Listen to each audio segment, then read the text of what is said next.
Alright, today I want to go over some of the tools I use for fixing small items like watches and cameras and stuff like that. We'll just get right into it. So these are Bergeon watch face protectors. So when you're taking off the hands of a watch, you'll slide these under and then use your tool so you don't scratch the watch face. These are wrenches for taking off case backs of certain kinds of watches. These ones were branded specifically for some kind of watch. I can't remember which one, but I got a set of like 8 of them. These are for pressing down your watch hands. Once you're installing them again, you've got a bunch of different diameter sizes. I think these are in millimeter, yeah. These are really good tools. They're worth every penny, in my opinion. I've tried using other tools, and these are really just the best. This is a case back opener that I've made myself. I actually grinded this down to be dull and to help with removing the press-on case backs. I've got something better than that now.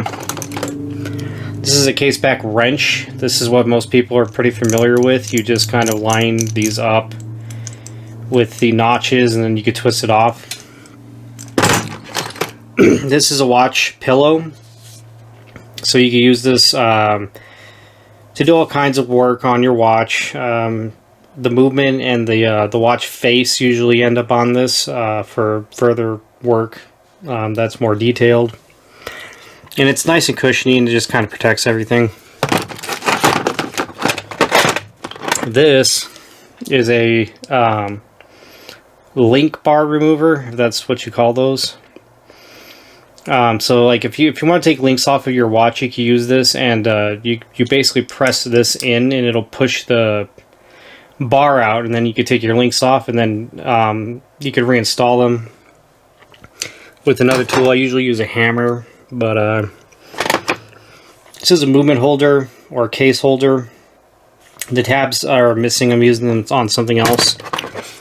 This is an antique or vintage movement holder. It's pretty cool. These were, all of the ones that I have were all rusted together. And I took a lot of WD-40 and sanding down to finally get these to be in a usable state, but they're pretty cool. I've got that one. This one for other movements that are a bit larger, I would argue. And then I have this one, just for some pretty small movements. I use this every once in a while, not too often.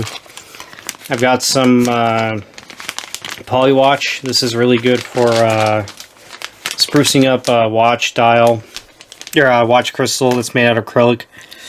I've got all my different spring bar tools. There are some small screwdrivers in here as well. This is for keeping your watch bracelets in, so when you use this to kind of like hammer your pins back into your watch links, things like that. This is another kind of watch back remover. I don't really use this one anymore, although I did a lot. And I've actually ground this down a bit to make it more fine and usable. This is a spring bar measurer. So you drop this in the lug of a watch and it'll tell you what millimeter spring bar you need for it, which is pretty cool. It's pretty handy. We've got a UV light. So this light I've gotten off of Aliexpress. I think I paid like 10 bucks for it. It has a 18650 rechargeable battery in it. This is good for charging up the lume in the watch. For taking photos of the lume is what I primarily use that for. Got a pretty standard spring bar remover. Both of these are screw out. So we have the pin pusher, and then we got the fork side. I've actually reworked this fork side several times. I'll actually sand it down, and I'll use my jeweler saw and saw through the center, and then I use a triangle file, and then I file down the edges. Like, I should have replaced this tip probably 5 or 6 times by now, but I just keep refixing it. This is a Bergeon 7403. This is the Swiss Army version, the Victorinox. So this one's got a knife, and if I could get it out, it's got the case back remover. So this is a professional grade case back remover. This is what I recommend everybody should get. Probably the same brand. This thing does wonders. I've used it many, many times, dozens of case backs. Doesn't seem to have too much wear on it, a little scratches here and there, but there's no real indentations on it. This is a very hard steel, so you don't have to get this one. I barely used a knife on this, or, you know, the tweezers or the toothpick, but for a little more, I think I paid $5 more for this instead of just the case back opener version, so I think it's worth it. Got a blower. Just to kind of blow dust off of a dial or the inside of a movement or whatever. I have Rodico. I don't really use this that much because I don't do a whole lot with restoring movements. I thought I'd be using this more, but I haven't. But once I start actually getting into like mechanical movements, I'm sure I'll use it more. These are some off-brand, very, very nice. What are these? The hand removers, levers. So you put one of these on each side, and then you just press down while they're sticking up, and they'll take the watch hands off. These are, I think they're by Time Lab, I believe. I thought these were extremely nice, so I bought them, and they work out very well. I really like these. So this sucks. Like it's nice sometimes, but it likes to slip a lot because this is made out of plastic. And it'll slip and these will come out of their rail. This is a really cheap watch opener. You see a lot of people on YouTube use these. I don't really recommend it. I don't know. It doesn't work as well as you think, especially for older movements that have the screw-down case back that are really stuck on there. This just doesn't do it. You're better off using. So this is the smaller version of the last one. What I do is I'll use this in addition to a heavy-duty vise. So this is a heavy-duty movement holder, and this I'm able to put the movement on there, and then I could very easily with two hands, and keeping this as flat as possible against those notches, rotate this and get that case back off, and I get really even leverage everywhere. It's super nice, and I think I got this on Aliexpress too, and I think I paid like $40 for it. It's aluminum machined. This thing is awesome. I highly recommend everybody pick something like this up. It's all machined aluminum. There's no plastic parts. There's no warping or anything. It's pretty solid, and yeah, this thing's great. Highly recommend it. Anyways, that's kind of it for this drawer. So this I got on AliExpress. I want to say I paid like $40 for it. It's a case back opener for Rolex case back specifically. So what you do, you see all these notches. You've seen the back of a Rolex, I assume. They got all these notches in the case back. They're not like your standard ones, so you have to get special tools to remove them, and that's what this is. And each one of these is a different diameter, and the way it works, this has a little, I don't know what you call that, but I know there's a word terminology for it, but it just clips on there, and then you just twist it off, and it'll apply even pressure to everything, and you'll get that case back off. So super useful. So this is a dual tool for removing stuck lens filters on your camera lens, and it also doubles as a it'll reform the threads if they get bent. Like if you drop your lens, you could push this out and reform it. But it's also got these pins, because you could put the pins inside of the lens filter, and you can remove the inner retention ring, and you could get the glass out. And that's really nice for when you have filters that have two pieces of glass on them, for instance, like the polarizing filters that you could turn. It's two pieces of glass. So if it gets water in it, you have to take it apart and clean the inside of the glasses, and that's what this is for. This is a really nice bracelet sizing tool. I actually use this one quite a bit, especially for pulling the pins out once I've got them out with the other tool, because you could really grip them and bite into them on the end and just pull, and it's really great for that. I highly recommend getting something like this. This is a quality tool. I think it's machined stainless steel. I don't use this other function so much, but I definitely use them for pulling out pins. Comes in some extra pieces here too. Let's see if I can remember how to put this in. No. Whoops. Whatever, I'll deal with that later. That's everything in there. Okay, so this is really cool. This basically sizes your battery. So whenever I take a battery out of a watch, sometimes like these codes don't meet up with the codes on the battery, because I think this is what the Swiss watchmakers use for their coding. But then you have like let's see, all kinds of different codes and stuff like that. So this is my box of batteries, and as you can see, like over here, you know, you have AG01, LR251H, and 379A. There's all kinds of codes that these batteries can have on them. So what I do is I put it through this. Like, you know, I got this battery. Let's say that I don't know, don't really understand what it's telling me here. You know, let's say I can't read any of that. I should be able to kind of go down the line and find out which size it is by putting it through these holes. And I'm guessing it's this next one. No, I think probably this one, perhaps. Yeah. So it goes through this slot perfectly, which means it's a 395. So now I know. I do use it quite a bit. Can't hurt to have. I think they're cheap. I want to say it's like $6. It's worth it. I also have, so these are going to be all my spare tools. I keep all my gaskets in here. I've got all kinds of different gaskets for watch case backs. I've tried using these for bezel gaskets. They're a bit too thick and stiff for that, but I forgot to mention some of this gasket grease. It works. It's not so bad. It'll work. So these are spare pushers for the link remover device I've got.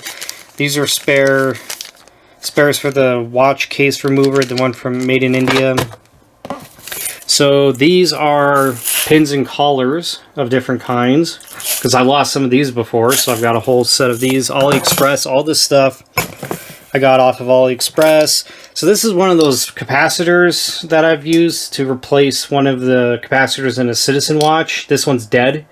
I'm probably going to have to buy more of these, because I've got a ton of Citizen watches over here that, you know, some of them need capacitors. So this is one of them. I think this one went to the minute repeater, the last minute repeater I replaced the capacitor in.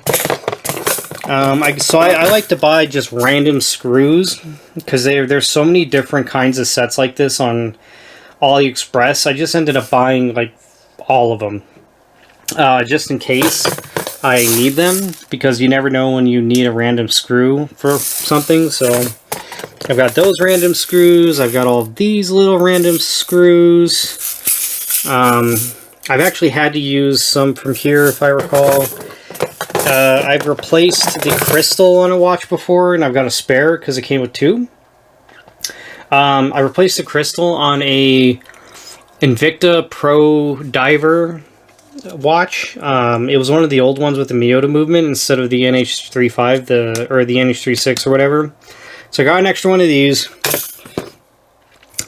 So I took apart a watch and lost the chronograph retaining ring, and that's what these are, basically. So your chronograph pushers have these retaining rings on the other ends of them to keep the chronograph pusher in place, and I lost one, so I had to buy a bunch of spares. I talked about these in a previous video, but I've got all my spring bars. This is pretty much every size you could think of. So these tabs, I bought a vintage Zodiac, what was it, a Olympia or an Olympus or something like that. And the watch movement was rattling around inside the watch case. And it's because it was missing the retaining tab for the movement itself. So I had to buy spares for that. These are cotter pins. Why did I buy these? I must have been missing a cotter pin to a link for one of my watches. So that's why you'd get those. And this is all on Aliexpress, and it's worth every penny. Because they're very cheap. More tiny screws that are random. So I bought a Movado. What was it? I started with an M, but I bought a Movado watch, and it was a screw back case, and they had 4 screws, and I lost one to tiny screws. I'm pretty sure I replaced the other one with one of those. And then more tiny screws. So you can never have too many tiny screws. I end up losing a lot of these in the carpet. So yeah, you're going to want to get a bunch of little tiny screws because you're going to lose them. So I bought all of these at a garage sale. I bought these at a garage sale in a trailer park of all places. These are all legit dental tools. Like they all have all the stamps and everything on them. These are worth quite a bit of money, but I just use them for you know, everything. I'll use them for picking out gaskets. I'll use them for, you know, battery holder latches and like Ronda 715 movements.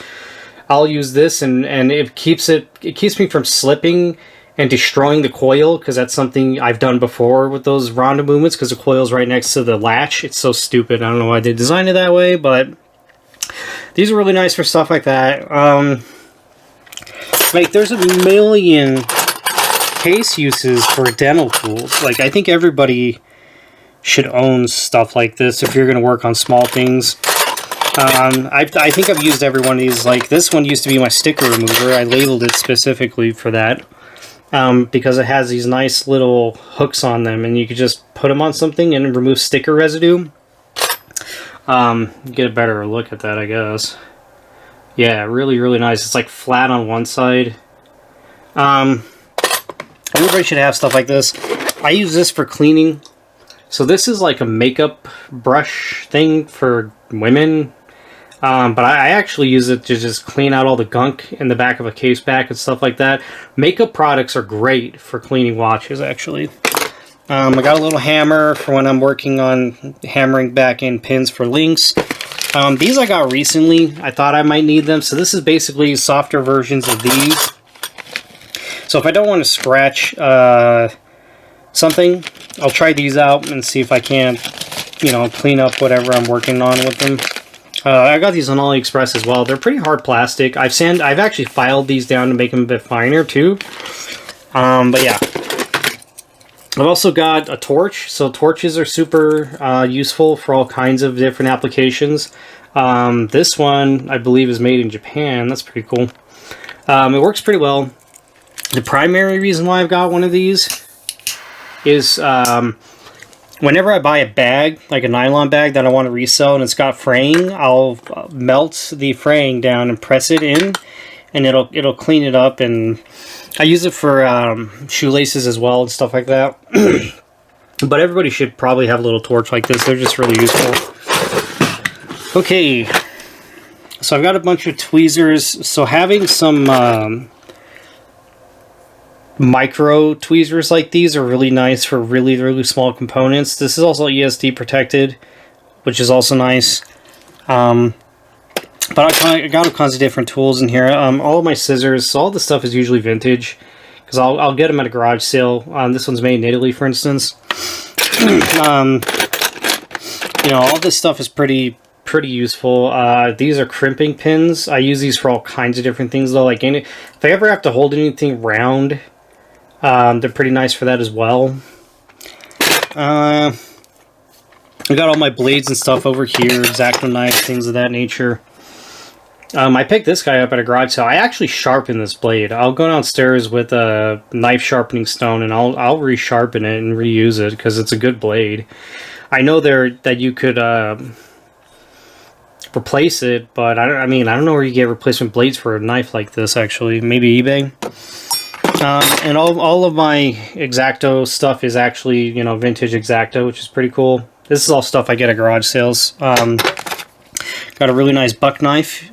Buck knives are pretty good. They, I think they use like 440 steel. It's like a carbon steel, but the way they temper it makes it a really good steel, even though it's kind of high quality or low quality. I can't remember. I think these are for woodworking. I rarely use these kinds of things, but it's nice to have them just in case. Yeah, this is a really cool everyday carry Gerber box cutter. I don't have a blade in it at the moment. I used to get everyday carry this all the time, though. It's very small. It's basically almost the size of a razor blade. I forget what this is called, but this is a really cool little thing here. And yeah, that's pretty much it for there. Then I got all my screwdrivers. Now some of these are vintage. Like I bought all of these with in the same lot with those little movement holders in the first drawer. And these are super fine vintage flat tips. And I got a bunch of these that I could rework or take apart a mechanical movement with all the screwdrivers I have. Now, someday I want to get like a Bergeon, you know, little micro screwdriver set, but they're pretty expensive, like $100 plus. Someday. So instead I just use these cheap Chinese screwdrivers and other ones that I've got. Although some of these are quite nice. So, you know, Weehaws are pretty good. We're stuff like that. Craftsman, Stanley. And then I have, once again, you know, I buy vintage sets of screwdrivers from garage sales. I have the smallest one somewhere, or this one that's missing somewhere. Might be in here somewhere, actually. But this is a Japanese-made Stanley set. 66-039. They come in handy. And then I've got just some Allen keys. I have both metric and standard. I just don't know where the standard set is. Those are useful for all kinds of things, obviously. Everybody should have it. And this is kind of a miscellaneous drawer. This is a diamond tester, so I'll buy engagement rings, and I'll test the diamonds and make sure that they're real. And also, you can test sapphire crystals with this as well. I got some seamstress tape, alcohol wipes, which I use these constantly. I think I bought like 1,000 of these wipes. Super useful. Random rubber bands. I've got my finger cots in here, which are too small, but I still have them. I can only wear them for about 5 minutes before my fingers start losing circulation. Got my tape measures, got my digital calipers. So if you're going to use digital calipers for fine jewelry, like watches, I measure all of my watch. So I measure 4 dimensions on my watches every time I list them on eBay. I do the lug-to-lug, I do the watch case size, I do the band size, and then I do the thickness of the watch. And I use this for all of that, and it's plastic. And I got this in Aliexpress as well, but because it's plastic, it's not going to like scrape up your crystal or anything. Got a digital multimeter for testing batteries and other miscellaneous things. I got a more heavy-duty blower. This needs to go in my camera bag actually at some point, because it's, yeah, I need to get this back in my camera bag. I think that's it for this one, pretty much. I should probably turn this off though, otherwise the battery would die. Oh yeah, here's my, what is this, metric? Yeah, here's my metric. This is a vintage set of metric Allen keys. These are really, really, really awesome machinist clamps. I've used these for all kinds of different things. So the cool thing about these ones is they go perfectly parallel with each other. So you can do some really fine work with them, which are pretty nice. This is where I keep all my files. A lot of these are bastard mill. Again, garage sales, but you know, bastard mill or whatever that is, Simmons, stuff like that. Nicholson. And then I have an adjustable wrench over there, and then I can't remember what you call these, but they're locking vice grips. There you go. These are vintage. It's the Vice Grip brand vice grips. These are the original, but everybody calls them vice grips, even though, you know, that's the brand. But I think they invented this style. They got a patent for it, maybe. And I also, pro tip, have a piece of copper or brass in here with your files, because you could clean your files with this brass. So like if your files get all gunked up with material, you could just use this and it'll get in the grooves and clean all that stuff out. So you need a soft metal to do stuff like that. But yeah, that's what I use for that. I've got some clay working / woodworking stuff in here. I've got these really cool chisels I bought at a garage sale that are worth quite a bit. But I've got the 3 different sizes of these. I rarely use them. And then I have a bunch of Snap-on professional grade screwdrivers, which Snap-on make a really hard steel on these, I think, so they don't deform much. And then I've got all my adhesives and stuff in here. Super Glue E6000. I used this stuff to fix an ice maker. So he had an ice maker that had broken. I ended up tossing it anyways for other reasons. But this is what do you call it? Food grade. So you can use this. Yeah, see the FDA stuff there. You can use this with food products. So that's why I have that. And then last but not least, we've got just some Velcro, and then this is my jeweler saw. This thing comes in handy. It's a lifesaver when you just have to saw something down. Like I said, I reworked some of my tools with this, and I believe this one's made in Germany. Yeah, old school. This is like a vintage jeweler saw, and I taped, so the little saw blade is right here. And I just have it taped on so I don't lose it. I don't want to keep the tension on it all the time, so I remove it. But yeah, everybody should have one of these. Oh yeah, and then there's one more box. And this has like, so this is a crystal press and case back press. And then I got a watch back remover. If the watch back is easy, I could use this and get the watch back off. Screw down case back, and yeah. Okay, that's it. All right. Yeah. I think that is all I have, and yeah, this stuff's a lot of fun. I don't know, I really enjoy it.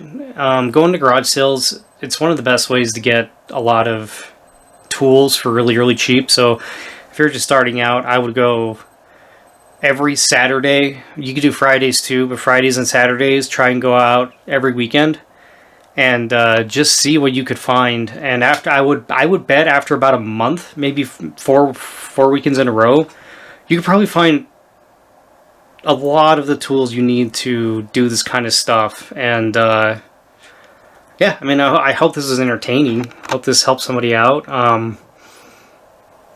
Yeah. Like the video? I don't know. Subscribe? I don't know. Anyways, I'm going to figure out how to turn this off. Thank you so much. Bye. How do I do it?